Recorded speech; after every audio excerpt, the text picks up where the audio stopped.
మరి మీన రాశి.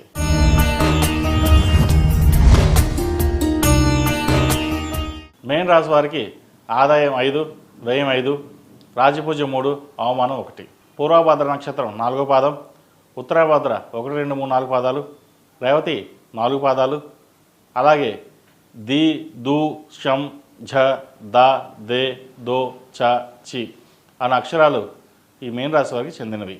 మీన రాశి వారికి ఈ సంవత్సరం చాలా వరకు అనుకూలంగా ఉంటుంది. ప్రస్తుతం మీన రాశికి ఏలినాశి నడుస్తోంది. 2025 మార్చి 29వ తేదీన జన్మరాశిలో శని సంచారం మొదలైంది. ఈ దశలో కొంతవరకు ఇబ్బందులు ఉంటాయి. అయితే ధర్మ మార్గం, దైవారాధన ఎంత ఎక్కువ చేస్తే అంత బాగుంటుంది. సోమరితనాన్ని పక్కన పెట్టాలి. గత 2.5 సంవత్సరాల కంటే ఈ సంవత్సరం బాగుంటుంది. కర్మకారకుడైన శని నిజాయితీగా బతికే వారికి శని ఎటువంటి చెడు చేయరు. ఇతరులకు అన్యాయం చేసిన వారు, వక్ర మార్గంలో ధన సంపాదించిన వారు, చెడు కర్మలు చేసేవారికి ఏలినాటి శని సమయంలో మాత్రం కర్మ ఫలితాలను అనుభవించక తప్పదు. వ్యాపారపరంగా ఈ సంవత్సరం బాగుంటుంది. నిదానంగా నడిచిన లాంగ్ టర్మ్లో బాగుంటుంది. వ్యాపార నిమిత్తం విదేశాలకు వెళ్ళి వస్తారు. వృత్తి వ్యాపార విషయంలో పురోగతి ఉన్నప్పటికీ భాగస్వామి వ్యాపారంలో భాగస్వాములను తోటి వ్యాపారస్తులతో జాగ్రత్తగా ఉండాలి. సాఫ్ట్వేర్ రంగంలో వారికి, చిన్న తరహా పరిశ్రమల వారికి, చార్టెడ్ అకౌంట్స్, సినీ కళారంగంలో వారికి, వస్త్ర వ్యాపారస్తులకు, ఫ్యాషన్ డిజైనింగ్, కాస్మెటిక్స్, అలంకార సామాగ్రి, రియల్ ఎస్టేట్, కన్స్ట్రక్షన్ ఫీల్డ్లో ఉన్న వారికి అనుకూలంగా ఉంటుంది.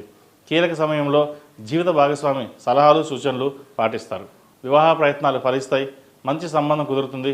స్థిరాస్తుల కొనుగోలు, కట్టడాలు మొదలైన విషయాలు నెమ్మదిగా సానుకూలపడతాయి. సంతానం కోసం ప్రయత్నిస్తున్న వారికి సంతాన యోగం కలుగుతుంది. విద్యార్థులకు విద్యా సంబంధమైన విషయాల్లో జాగ్రత్తలు తీసుకోవాలి. విదేశీ విద్య కోసం ప్రయత్నిస్తున్న వారికి సానుకూలంగా ఉంటుంది. ఉద్యోగ ప్రయత్నాలు కొంతమేర లాభిస్తాయి. ఉన్నత విద్యలను అభ్యసిస్తారు. ఐఏఎస్, ఐపీఎస్, వైద్య విద్య, ఎంబీఏ, ఫైనాన్స్ సెక్టర్స్, సాఫ్ట్వేర్ వారికి కొంత ఇబ్బందిగా ఉన్నా అవి తాత్కాలికంగానే ఉంటాయి. ఆధ్యాత్మిక కార్యక్రమాల్లో ఎక్కువగా పాల్గొంటారు. దక్షిణామూర్తి స్తోత్రం, శని స్తోత్రం నిత్యం పఠిస్తే మంచి ఫలితాలు ఉంటాయి. మేధా దక్షిణామూర్తి రూపుని మెడలో ధరించండి. అలాగే మేధా దక్షిణామూర్తి హోమం చేయించడం చెప్పదగిన సూచన. ఈ రాశిలో జన్మించిన స్త్రీలకు ఈ సంవత్సరం ఏలినాటి శని ప్రభావం ఉంటుంది. చేసే పనిలో ఆటంకాలు ఎదురవుతాయి. బంధుమిత్రులతో విభేదాలు వచ్చే అవకాశం ఉంది. వృత్తిలో ఆటంకాలు ఉంటాయి. ఉద్యోగం కోసం ప్రయత్నిస్తున్న వారికి ఉద్యోగం లభిస్తుంది. జీవిత భాగస్వామి ఆరోగ్యం పట్ల జాగ్రత్తలు తీసుకోవాలి. సంతానం విషయమై జాగ్రత్తలు తీసుకోవాలి. వివాహ విషయంలో తొందరపడకుండా జాతక పరిశీలన చేసుకుని ముందుకు వెళ్ళడం చెప్పదగిన సూచన. ఈ రాశివారు ఈ సంవత్సరం శని స్తోత్రం, దుర్గాదేవి అష్టోత్తరం పఠించినట్లయితే మరిన్ని మంచి ఫలితాలు అందుకోగలుగుతారు. అలాగే కాలభైరవ రూపు, సుబ్రహ్మణ్య స్వామి రూపు ధరించడం చెప్పదగినది. ఏదైనా పని మీద బయటికి వెళ్ళేటప్పుడు గురువారం కానీ ఆదివారం నాడు కానీ వెళ్ళండి.